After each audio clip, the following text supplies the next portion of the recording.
ബിജുചേട്ടാ നമസ്കാരം. നമസ്കാരം. നമ്മൾ കരുതുന്നതിലും ഗുരുതരമാണ് നമ്മുടെ രാജ്യം നേരിടുന്ന പ്രതിസന്ധി എന്ന് പറയുന്നത്. സമാനതകളില്ലാത്ത പ്രതിസന്ധിയാണ് രാജ്യം നേരിടുന്നത് എന്ന് പറഞ്ഞാലും അതിശയോക്തിയില്ല. ഇപ്പോ സോഷ്യൽ മീഡിയയിൽ വലിയൊരു മൂവ്മെന്റ് തുടങ്ങിയിരിക്കുകയാണ്. എല്ലാ ഭാഗത്തു നിന്നും ഇന്ത്യയെ എങ്ങനെ ആക്രമിക്കാം എന്നുള്ളൊരു തയ്യാറെടുപ്പാണ് ഈ അമേരിക്കയും ഡീപ് സ്റ്റേറ്റും എല്ലാവരും കൂടെ ചേർന്ന് നടത്തിക്കൊണ്ടിരിക്കുന്നത്.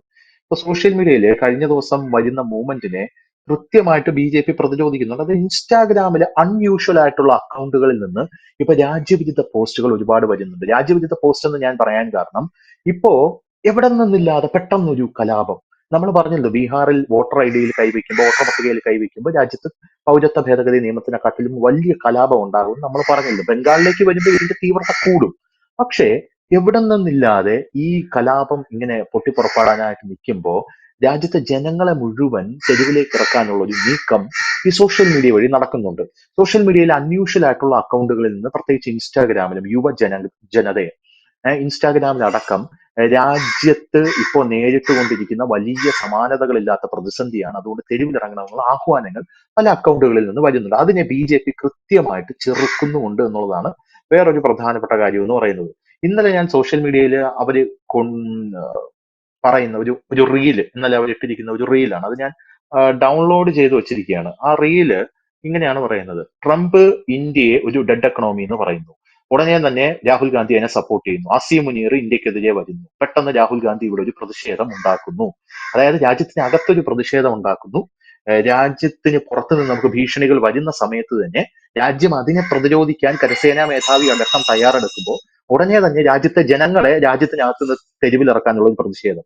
അതാണ് നമ്മുടെ കരസേനാ മേധാവി പറഞ്ഞത് 2.5 വാർ ഫ്രണ്ട് നമ്മൾ തുറക്കും എന്ന് പറഞ്ഞിരിക്കുന്നത്. അതായത് രാജ്യത്തെ ആഭ്യന്തര ശത്രുക്കൾ തുനിഞ്ഞിറങ്ങിയിരിക്കുകയാണെന്നുള്ളത്. CAA ആണ് ഇതിൽ ഇടപെടുന്നത് എന്നുള്ള ഒരു റിപ്പോർട്ട് ഇപ്പോ പുറത്തു വരുന്നുണ്ട്. പക്ഷെ CAAക്ക് അറിയില്ല അവരാരുമായിട്ടാണ് കളിക്കുന്നത്, നമ്മുടെ രാജ്യം ഇപ്പോൾ ഏത് തരത്തിലാണ് ഇതിനെ ഡീല് ചെയ്യാൻ പോകുന്നത് എന്ന് വെയിറ്റ് ചെയ്ത് കാണണം എന്നുള്ള കാര്യങ്ങളൊക്കെ വരുന്നുണ്ട്. അപ്പോ ഇതിന് സമാനമായിട്ട് പറയാനുള്ളത്, ഇപ്പോ റഷ്യയിലേക്ക് ഓഗസ്റ്റ് 15-ന് ഇയാൾ പോകുന്നുണ്ട്, ഡൊണാൾഡ് ട്രംപ് പോകുന്നുണ്ട്. റഷ്യയിലേക്ക് ഡൊണാൾഡ് ട്രംപ് സമാധാന ചർച്ചകൾക്ക് വേണ്ടിയാണ് പോകുന്നതെങ്കിലും ആശങ്കപ്പെടുത്തുന്ന ഒരു വാർത്ത റഷ്യയിൽ നിന്ന് പുറത്തു വരികയാണ്. റഷ്യ ഒരു ന്യൂക്ലിയർ വെപ്പൺ ഇപ്പോ പുറത്തെടുക്കാനായിട്ടുള്ള തീരുമാനം എടുത്തിട്ടുണ്ട്. നമ്മൾ ഇത് ആദ്യം പറഞ്ഞതാണ്, റഷ്യ അവരുടെ ആയുധങ്ങളിൽ 100-ൽ 1 പോലും പുറത്തെടുത്തില്ല എന്ന്. അവരുടെ അജയ്യമായിട്ടുള്ള ആയുധങ്ങൾക്ക് അന്താരാഷ്ട്ര മാധ്യമങ്ങൾ കൊടുത്തിരിക്കുന്ന പേരതാണ്, അജയ്യമായിട്ടുള്ള റഷ്യയുടെ ആയുധം. അതായത് ഈ ആയുധം തടുക്കാനാവില്ല ആർക്കും എന്നാണ് പറയുന്നത്. ഒരു മിസൈലാണിത്. അപ്പൊ ഡൊണാൾഡ് ട്രംപ് അവിടെ എത്തുന്നതിന് മുമ്പേ അതിന്റെ പരീക്ഷണങ്ങൾ പൂർത്തിയാക്കാനാണ് ഈ പുടിൻ തീരുമാനിച്ചിരിക്കുന്നത്. ലോകത്തിലെ ഏറ്റവും ഫലവും അപകടകരവുമായിട്ടുള്ള മിസൈലുകൾ ഒന്നായിട്ടുള്ള 9M730 ബ്യൂറവെസ്റ്റിനിക് എന്നാണ് അതിന്റെ പേര്. ഈ മിസൈല് ആണവ ശക്തിയുള്ള ഒരു ക്രൂയിസ് മിസൈലാണ്. ഇത് റഷ്യയുടെ അജയ്യമായിട്ടുള്ള മിസൈലാണ്. ഇതൊന്ന്. രണ്ടാമത്തെ കാര്യം, വീണ്ടും ഈ ഷഹബാസ് ഷെരീഫ് എന്ന് പറയുന്ന വ്യക്തി ഇന്ത്യയെ ചൊറിഞ്ഞ് രംഗത്തെത്തിയിട്ടുണ്ട്. അതായത് ഈ വെള്ളം കഴിഞ്ഞ ദിവസം ബിലാവൽ ഭൂട്ടോ വന്നു, അസീം മുനീർ പാകിസ്ഥാന്റെ മണ്ണിൽ നിന്ന് നമുക്കെതിരെ ന്യൂക്ലിയർ വെപ്പൺ പ്രയോഗിക്കുമെന്ന് പറഞ്ഞ വലിയ രീതിയിലുള്ള പ്രതിഷേധം, അവിടെ നിന്ന് വലിയ രീതിയിലുള്ള പ്രതിഷേധാർഹമായിട്ടുള്ള ഒരു പ്രസ്താവന നടത്തി. ഇപ്പൊ ഷഹബാസ് ഷെരീഫ് വന്നിട്ട് പറയുകയാണ്, ഈ വെള്ളം നിർത്തിക്കഴിഞ്ഞാൽ യുദ്ധം തന്നെയാണ്. അതായത് ഒരു സൈഡിൽ നമ്മൾ യുദ്ധത്തിനായിട്ട് തയ്യാറെടുത്തുകൊണ്ടിരിക്കുകയാണ്. അപ്പോ അതിനിടയിൽ ഒരു വാർത്ത കേൾക്കുന്നു, ഇന്ത്യൻ പ്രധാനമന്ത്രി നരേന്ദ്രമോദി അമേരിക്കയിലേക്ക് പോകും എന്നൊരു വാർത്ത കേൾക്കുന്നു. അത് സത്യമാണോ ആ വാർത്ത? രണ്ടാമത്തെ കാര്യം, ആ വാർത്തയില് ഇന്ത്യൻ പ്രധാനമന്ത്രി അമേരിക്കയിലേക്ക് പോകുന്ന സത്യമാണെങ്കിൽ, സപ്പോസ് അത് സത്യമാണെങ്കിൽ, അവിടെ മോദിയും ട്രംപുമായിട്ട് ഒരു കൂടിക്കാഴ്ച നടക്കാനായിട്ട് സാധ്യതയുണ്ടോ? ട്രംപ് എന്റെ അച്ഛനായിട്ട് വരും നരേന്ദ്രമോദി. ട്രംപിന്റെ മുമ്പിൽ 1 ഇഞ്ച് പോലും തല കുനിക്കാൻ നരേന്ദ്രമോദി തയ്യാറാവില്ല. കാണണ്ടെങ്കിൽ കാണണ്ട, അത്രേ ഉള്ളൂ എന്ന് പറഞ്ഞ് നരേന്ദ്രമോദി ഇരിക്കും എന്നുള്ള കാര്യത്തിൽ തർക്കമില്ല. എന്തായാലും ഇതാണ് ചോദ്യം, അവിടെ കൂടിക്കാഴ്ച നടക്കുമോ? കണ്ടാൽ ഇതൊക്കെ സാധ്യമാവുമെന്ന്. ഇതിന് ഉത്തരം പറയുന്നതിന് മുമ്പ് ഞാനൊരു പോസ്റ്റ് വായിക്കാം. ഈ സുഡാപ്പികൾ ഇപ്പൊ രംഗത്തിറങ്ങിയിട്ടുണ്ട് കേട്ടോ, അവരുടെ തനത് ശൈലിയുള്ള രീതികളുമായിട്ട്. അതായത് രാജ്യം, ഈ വോട്ടർ ഐ ഡി, രാഹുൽ ഗാന്ധിയുടെ കരങ്ങൾക്ക് ശക്തി പകരാൻ എന്ന് പറഞ്ഞ സംഭവം ഇറങ്ങിയിട്ട് അവര് ഇപ്പൊ നിരന്തരമായിട്ട് പ്രചരിപ്പിക്കുന്ന ഒരു പോസ്റ്റ് ഉണ്ട് ഈ ഫേസ്ബുക്കിൽ. നമ്മൾ എവിടെ തിരിഞ്ഞാലും ഈ പോസ്റ്റ് കാണാം. ഏത് സോഷ്യൽ മീഡിയ അക്കൗണ്ടുകളെ താഴെ പോയി നോക്കിയാലും ഒരു 10-30 ഈ ഒരേ സാധനം കോപ്പി പേസ്റ്റ് ചെയ്തുകൊണ്ടിടുന്നത് കാണാം. അവര് പറയുന്നത്, അവർ കൃത്യമായിട്ടുള്ള ഓപ്പറേഷനാണ്, നമ്മൾ മനസ്സിലാക്കണത്. അത് എന്തും സംഭവിക്കാം. രാജ്യം അതീവ ജാഗ്രത പുലർത്തേണ്ട ദിനങ്ങളാണ് വരാനിരിക്കുന്നത്. വോട്ട് കൊള്ളയിലൂടെ ജനാധിപത്യ അട്ടിമറി പുറത്തുവന്നതിൽ കേന്ദ്രം ഭരിക്കുന്ന BJP RSS പൈശാചിക ഫാഷിസ്റ്റ് ഭരണകൂടം ചരിത്രത്തിലെ ഏറ്റവും വലിയ പ്രതിസന്ധിയെ അഭിമുഖീകരിക്കുകയാണ്. ഇന്ത്യയുടെ ചരിത്രത്തിൽ ഭരണകൂടം കടുത്ത പ്രതിസന്ധിയെ നേരിട്ടപ്പോഴൊക്കെ രാജ്യത്ത് ഭീകരാക്രമണങ്ങൾ അരങ്ങേറിയിട്ടുണ്ട്. കാരണം അവർക്കത് മനസ്സിലായി. അതായത് അവർക്ക് ആ കാര്യം മനസ്സിലായി. ആ ഭീകരാക്രമണങ്ങൾ അരങ്ങേറിയിട്ടുണ്ട്. വാജ്പേയി സർക്കാർ കാർഗിലിൽ വീരമൃത്യു വരിച്ച ജവാന്മാരുടെ ശവപ്പെട്ടിയിൽ കുംഭകോണം നടത്തിയത് പുറത്തു വന്ന ഘട്ടത്തിലാണ് പാർലമെന്റിൽ ഭീകരാക്രമണം നടക്കുന്നത്. രാജ്യത്തെ നടുക്കിയ 12 സ്ഫോടനങ്ങൾ ISIൽ നിന്ന് അച്ചാരം വാങ്ങി RSS സംഘപരിവാർ ഭീകര സംഘടനകൾ നടത്തിയതാണെന്ന് ATS തലവൻ ഹേമന്ത് കർക്കറെ പുറത്തു കൊണ്ടുവന്ന സന്ദർഭത്തിൽ കാവി ഭീകരത രാജ്യത്ത് ചർച്ചയാവുകയും RSS ദേശീയ നേതാക്കൾ പ്രതിക്കൂട്ടിലായ ഘട്ടത്തിലാണ് മുംബൈ ഭീകരാക്രമണം നടക്കുന്നത് എന്ന് പറഞ്ഞിട്ട് ഒരു ലോഡ് ഭീകരാക്രമണത്തിന്റെ, അതായത് ഇവർക്ക് മനസ്സിലായിട്ടുണ്ട് ഇവരുടെ അജണ്ട എവിടെയോ വെച്ച് നമ്മൾ മനസ്സിലാക്കിയിട്ടുണ്ടെന്ന്. അങ്ങനെ നമ്മൾ മനസ്സിലാക്കിയപ്പോ ഇവർ ജനങ്ങളെ മാനിപ്പുലേറ്റ് ചെയ്യാൻ ശ്രമിക്കുകയാണ്. അതായത് ഇനി ഒരു യുദ്ധം വരികയാണെങ്കിൽ അത് നരേന്ദ്രമോദിയുടെ ഒരു ടാക്ടിക്സ് ആണ്, ഈ വോട്ടർ ID. അതുകൊണ്ട് നിങ്ങൾ തെരുവിൽ ഇറങ്ങുന്നത് നിർത്തരുത്, എല്ലാവരും തെരുവിലേക്ക് എത്രയും വേഗം ഇറങ്ങണം. ഇപ്പൊ ഈ മീഡിയ വണ്ണൊക്കെ ശ്രദ്ധിച്ചു കഴിഞ്ഞാൽ അവരുടെ തലക്കെട്ട് തന്നെ അതാണ്, എന്തുകൊണ്ട് ജനങ്ങൾ തെരുവിൽ ഇറങ്ങുന്നില്ല. ഒരു വലിയൊരു മൂവ്മെന്റ് നടക്കുകയാണ് ചേട്ടാ. സത്യമായിട്ട് രാജ്യം വല്ലാത്തൊരു പ്രതിസന്ധിയിലൂടെ കടന്നു പോകും. പക്ഷെ എനിക്ക് ടെൻഷൻ ഇല്ല, കാരണം ഭരിക്കുന്നത് നരേന്ദ്രമോദിയാണ്. ഇത് അടിച്ചൊതുക്കാനായിട്ട് അസൈൻ ചെയ്തിരിക്കുന്നത്, കഴിഞ്ഞ ദിവസം ഞാൻ കണ്ട ഒരു റിപ്പോർട്ടാണ്, അജിത് ഡോവലിനെയാണെന്ന് കേൾക്കുന്നു. എന്നിട്ട് അജിത് ഡോവലിന്റെ ഒരു ചരിത്രം കൂടെ ആ റിപ്പോർട്ടിൽ ഇവർ പറയുന്നുണ്ട്. അജിത് ഡോവലിനെ ആദ്യമായിട്ട് അജിത് ഡോവലിന് അസൈൻ ചെയ്ത് കൊടുത്ത ഒരു ഡ്യൂട്ടി എന്ന് പറയുന്നത് മിസോറാമിൽ ഒരു കലാപം നടക്കും. മണിപ്പൂര് പോലെയായിരുന്നു മിസോറാം, മണിപ്പൂർ ആക്കാനായിരുന്നു ഒമാരുടെ ശ്രമം. അവിടെ ആ കലാപം നടന്നപ്പോൾ ഈ മിസോറാമിൽ അജിത് ഡോവലിനെ അയച്ചു. അജിത് ഡോവൽ അവിടെ പോയിട്ട്, എനിക്ക് അതാണ് ഏറ്റവും വലിയ രസം, പുള്ളി ആയുധമെടുത്തില്ല, പുള്ളിയുടെ മനഃശാസ്ത്രപരമായിട്ടുള്ള അപ്രോച്ച് കൊണ്ട് അതിന്റെ നേതാവിനെ കീഴ്പ്പെടുത്തി. എന്ന് പറഞ്ഞാൽ അത് വെച്ച് ബോധ്യപ്പെടുത്തി, അവരുടെ ആവശ്യങ്ങൾ ശരിയല്ല എന്ന് ബോധ്യപ്പെടുത്തി തിരിച്ചു വന്നു.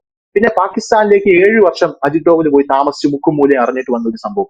അതേ അജിത് ഡോവലിനെയാണ് ഇപ്പോ നരേന്ദ്രമോദി റഷ്യയിലേക്ക് അയച്ചിരിക്കുന്നത് എന്ന റിപ്പോർട്ട് കണ്ട്. അതുകൊണ്ട് ഭയപ്പെടേണ്ട എന്നാണ് പറയുന്നത്. അപ്പൊ എന്താണ് ഈ നരേന്ദ്രമോദി അമേരിക്കയിലേക്ക് പോകാനിരിക്കുന്നതും നമ്മുടെ രാജ്യത്ത് ഉരുണ്ടുകൂടുന്ന ഈ വലിയ രീതിയിലുള്ള കാർമേഘങ്ങളെല്ലാം വെച്ച് നോക്കുമ്പോൾ നമുക്ക് മനസ്സിലാകുന്നത്, ഇത് നമ്മളൊരു അപകടകരമായിട്ടുള്ള അവസ്ഥയിലൂടെ അല്ലേ കടന്നു പോകുന്നത്.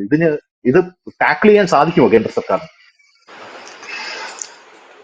അടുത്ത മാസമാണ് ശ്രീ നരേന്ദ്രമോദി അമേരിക്കയിലേക്ക് പോകുന്നത്. വാർത്ത സത്യമാണ്.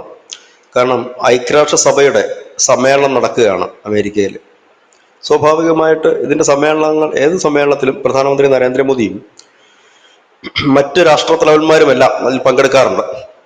ഇത്തവണ അതിൽ പങ്കെടുക്കുമ്പോൾ സെലൻസ്കി അതിലുണ്ട്, റഷ്യയുടെ പ്രതിനിധികളുണ്ട്, മറ്റ് രാജ്യങ്ങളുടെ പ്രതിനിധികളും തലവന്മാരും ഒക്കെ അതിൽ പങ്കെടുക്കുന്നുണ്ട്. അതിന്റെ ഭാഗമായിട്ടാണ് നരേന്ദ്രമോദി പോകുന്നത്. അവിടെ ട്രംപുമായി ഒരു കൂടിക്കാഴ്ച നടക്കുമോ ഇല്ലയോ എന്നുള്ളത് പത്രങ്ങളുടെ ഭാഷ്യമാണ്. അതിനെക്കുറിച്ച് ഔദ്യോഗികമായി നമ്മുടെ രാജ്യമൊന്നും പറഞ്ഞിട്ടില്ല. പിന്നെ സ്വാഭാവികമാണ്, അമേരിക്കയിൽ വെച്ച് ഐക്യരാഷ്ട്രസഭയുടെ ഒരു സമ്മേളനം നടക്കുമ്പോൾ അവിടെ എല്ലാ ലോക പ്രതിനിധികളും വരുമ്പോൾ സ്വാഭാവികമായും സെലൻസ്കിയെ കണ്ടേക്കാം, ട്രംപിനെ കണ്ടേക്കാം. അത് സ്വാഭാവികമായ ഒരു നടപടികൾ മാത്രമാണത്. അതിനപ്പുറത്തേക്ക് അവിടെ എന്തെങ്കിലും ചർച്ചകൾ നടക്കുമോ എന്ന് ചോദിച്ചാൽ നിലവിൽ അതിന് സാധ്യതകളില്ല എന്ന് തന്നെ പറയേണ്ടി വരും. കാരണം അടുത്ത മാസം എന്ന് പറയുന്നത് സെപ്റ്റംബർ ആണെന്നാണ് ഞാൻ വിശ്വസിക്കുന്നത്. ഓഗസ്റ്റ് കഴിഞ്ഞിട്ടല്ലേ സെപ്റ്റംബർ വരുന്നത്. ഈ ഓഗസ്റ്റ് കഴിഞ്ഞ് കിട്ടിയിട്ടല്ലേ നമുക്ക് സെപ്റ്റംബറിലോട്ട് പോകാൻ കഴിയും.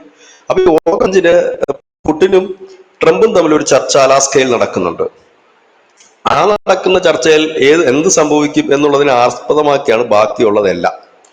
1-ാം തീയതി ആഗസ്റ്റ് 31-ന് ശ്രീ നരേന്ദ്രമോദി ചൈനയിൽ പോകുന്നുണ്ട് കാണുന്നു. അത് കഴിഞ്ഞിട്ടല്ലേ സെപ്റ്റംബർ വരുന്നത്. അപ്പൊ അതുകൊണ്ട് നമുക്ക് ഓഗസ്റ്റിനായിട്ട് കാത്തിരിക്കാം. ഓഗസ്റ്റിലെ ഡെവലപ്മെന്റ്സ് എന്തൊക്കെയാണെന്ന് നമുക്ക് നോക്കാം. അതിനുശേഷം നമുക്ക് സെപ്റ്റംബറിലെ കാര്യങ്ങൾ ചർച്ച ചെയ്യാം. അതായിരിക്കും കുറച്ചുകൂടി. കാരണം എന്തായാലും പ്രധാനമന്ത്രി നരേന്ദ്രമോദി പോകും. കാരണം ഐക്യരാഷ്ട്രസഭയിലെ പൊതുസമ്മേളനത്തിൽ അഭിസംബോധന ചെയ്യുന്ന അദ്ദേഹമാണ്. അത് അഭിസംബോധന ചെയ്തിട്ട് അദ്ദേഹം പോകും. അവിടെ വെച്ച് ട്രംപിനെ കാണുമോ? ഒരുപക്ഷെ കാണുമായിരിക്കാം, ഇല്ലാന്ന് നമുക്ക് പറയാൻ കഴിയില്ല. പക്ഷെ അവിടെ ഒരു കൂടിക്കാഴ്ച നടക്കാനുള്ള സാധ്യതകൾ നിലവിലില്ല. കാരണം ഈ മാസം 25-ാം തീയതിയോടുകൂടി അമേരിക്കയിൽ നിന്നുള്ളൊരു വ്യാപാര കരാറുമായി ബന്ധപ്പെട്ടൊരു ചർച്ചാ സംഘം ഇന്ത്യയിൽ എത്തുന്നുണ്ട്. അതുമെല്ലാം കഴിഞ്ഞിട്ടാണ് പോകുന്നത്.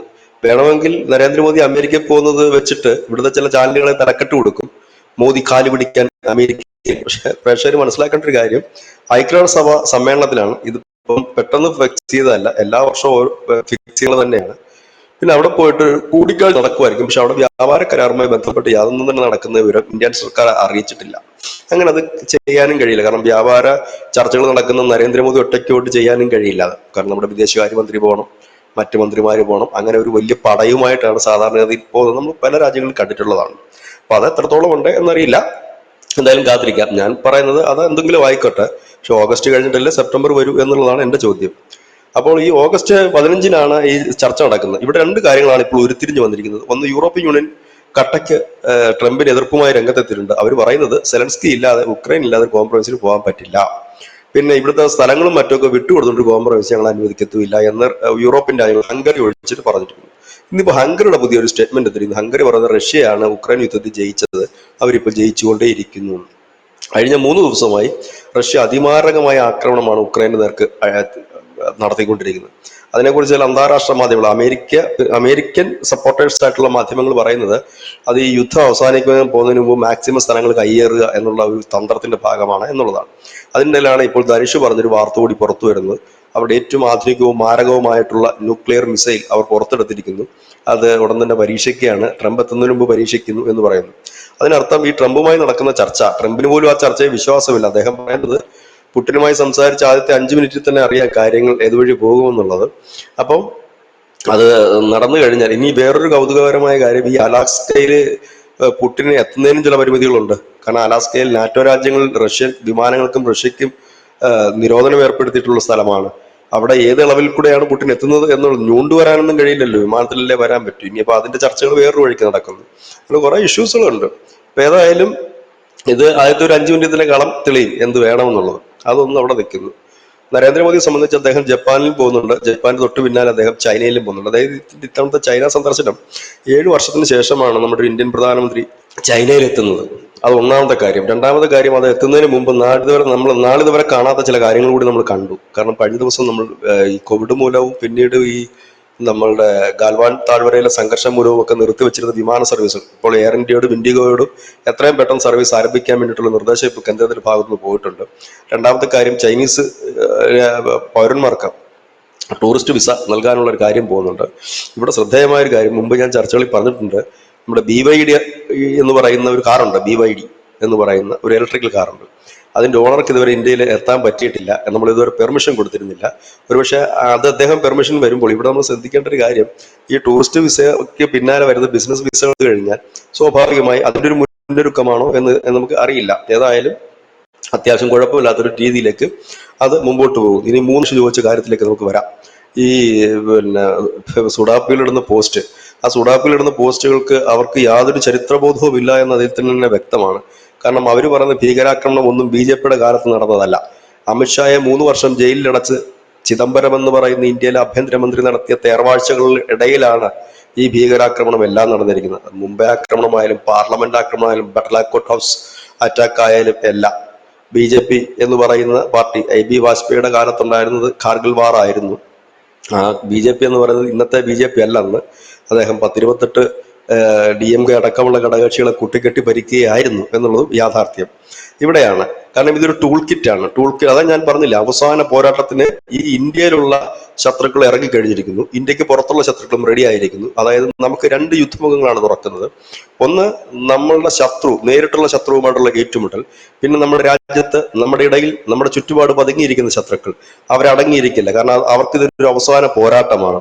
കാരണം ഇനിയൊരു ചാൻസ് കിട്ടില്ല. അതിനു വേണ്ടിയിട്ട് അവർ സർവ്വസന്നാഹവും എടുത്ത് പോരിനിറങ്ങും. ഈ പോരിന്റെ അവസാനം എന്തായെന്നുള്ളത് കാത്തിരുന്ന് കാണേണ്ടി വരും. വലിയ രീതിയിലുള്ള ഒരു സംഘർഷം തന്നെ ആയിരിക്കും അത്. കാരണം ഇവരുടെയൊക്കെ തനിനിറം ഏതാണ്ട് ജനങ്ങൾക്ക് ബോധ്യം വന്നതുമാണ്, തിരിച്ചറിഞ്ഞതുമാണ്. ഇന്നിപ്പോ ഈ സുഡാപ്പികളൊക്കെ ഇടുന്ന പോസ്റ്റുകൾക്ക് എത്രത്തോളം സ്വീകാര്യത ഉണ്ടായെന്നുള്ളത് അത് കാണുമ്പോഴറിയാമല്ലോ. അവരുടെ ഇടയിൽ തന്നെ അതിന് വലിയ സ്വീകാര്യതയില്ല. അവർ പ്രതിനിധാനം ചെയ്യുന്ന ആ മുസ്ലിം കമ്മ്യൂണിറ്റി പോലും അതിന് വലിയ സ്വീകാര്യത ഇല്ല എന്നുള്ളതാണ് യാഥാർത്ഥ്യം. അപ്പോൾ പിന്നെ ബാക്കിയുള്ളവരടുത്ത് പറഞ്ഞിട്ട് കാര്യമില്ല, പിന്നെ വെറുതെ പറയാം എന്ന് മാത്രമേ ഉള്ളൂ. അതിനുള്ള ഒരുക്കങ്ങൾ കേരളത്തിലടക്കം വലിയ രീതിയിൽ തന്നെ നടക്കുന്നുണ്ട്. അതിന്റെ ഭാഗമായിട്ടാണ് ചില വിവാദങ്ങളും ജാതീയ വിവാദങ്ങളും മതപരമായ വിവാദങ്ങളും ഒക്കെ കുത്തിപ്പൊക്കിക്കൊണ്ട് ഒരു വല്ലാത്ത മോഡിലേക്ക് കാര്യങ്ങൾ നീങ്ങുന്നത്. അതായത് എല്ലാവരും ഇറങ്ങുന്നു അവസാനത്തെ യുദ്ധത്തിന് വേണ്ടി എന്ന് പറയേണ്ടി വരും. അതായത് മാളത്തിൽ ഇതുവരെ ഒളിഞ്ഞിരുന്നവരാണ് പുറത്തേക്ക് വരുന്നത്. ഏതായാലും കരുതിയിരിക്കേണ്ടതായിട്ട് ഒരു സാഹചര്യം തന്നെയാണ് നമ്മുടെ രാജ്യത്ത് സംഭവിക്കുന്നത്. കാരണം നാളിതുവരെ നമ്മൾ കേട്ടുകേഴ്വില്ലാത്ത, കാരണം ഇന്നും BJPയുടെ സംസ്ഥാനത്തിന്റെ അധ്യക്ഷൻ ശ്രീ രാജീവ് ചന്ദ്രശേഖർ ചോദിക്കുന്ന കേട്ടു, നിങ്ങൾക്ക് പരാതി ഉണ്ടെങ്കിൽ നിങ്ങൾ പരാതിപ്പെടുകയല്ലേ വേണ്ടത്. തെരഞ്ഞെടുപ്പ് കമ്മീഷൻ പരാതിപ്പെടുന്നില്ല, പരാതി കൊടുക്കുന്നത് തന്നെ അവ്യക്തമായ ഒരു പരാതിയാണ് കൊടുക്കുന്നത്. ഇവർ കോടതിയിൽ പോകുന്നില്ല. എന്തുകൊണ്ട് കോടതിയിൽ പോകുന്നില്ല? അപ്പം ഇതല്ലാതെ വെറുതെ ഈ എന്താ പറയുക, തീയില്ലാതെ പുകയുണ്ടാക്കിക്കൊണ്ടിരിക്കുക എന്ന് പറഞ്ഞാൽ, ആ പുക ഇതിനു മുമ്പ് നമ്മൾ കണ്ടതാണ്. റഫേലിൽ അഴിമതി ഉണ്ടെന്ന് പറഞ്ഞ് എവിടുന്ന് 3-4 കീറ പേപ്പറും കൊണ്ട് കോടതിയിൽ ചെന്നപ്പോൾ കോടതി പറഞ്ഞു ഇതൊക്കെ കൊണ്ടാണ് അവിടെ വരുന്നത്, നേരത്തെ എടുത്തും വന്ന് അവനെ ഞങ്ങൾ ഓടിച്ചു വിട്ടതേ ഉള്ളൂ, പ്രശാന്ത് ഭൂഷൺ എന്ന് പറഞ്ഞ ഒരു സാഹചര്യമാണ്. അപ്പൊ ഇതൊരു ജീവൻ മരണ പോരാട്ടത്തിന് വേണ്ടി കളത്തിൽ ഇറങ്ങിയിരിക്കുകയാണ്. അത് നമ്മുടെ കേരളത്തിലേക്ക് വന്നു കഴിഞ്ഞാൽ അത് സുരേഷ് ഗോപിയെ ടാർഗറ്റ് ചെയ്തുകൊണ്ടാണ് വലിയ രീതി. ഇവിടെ ജയിച്ചു പോയൊരു MP ആണ് ശ്രീമതി പ്രിയങ്ക ഗാന്ധി. MP ആണ് അവര് ആ മണ്ഡലത്തിൽ എത്ര തവണ എത്തിയെന്നുള്ളത് കോൺഗ്രസ്സുകാരെന്ന് പരിശോധിക്കേണ്ടതാണ്.